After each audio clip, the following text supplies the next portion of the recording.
哦，舒服吗？哦，小心哦。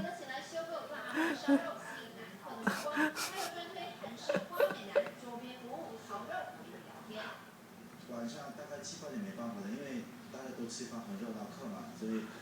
但东区烧烤店密集度实在太高，晚上店里热闹，但住在楼上的还是走老套方式。第一名就是油烟味，还有吵闹声。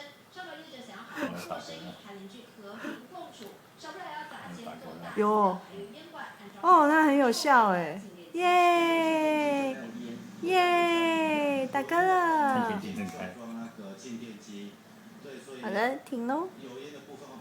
来一个 pose 吧。嘴巴很大。耶。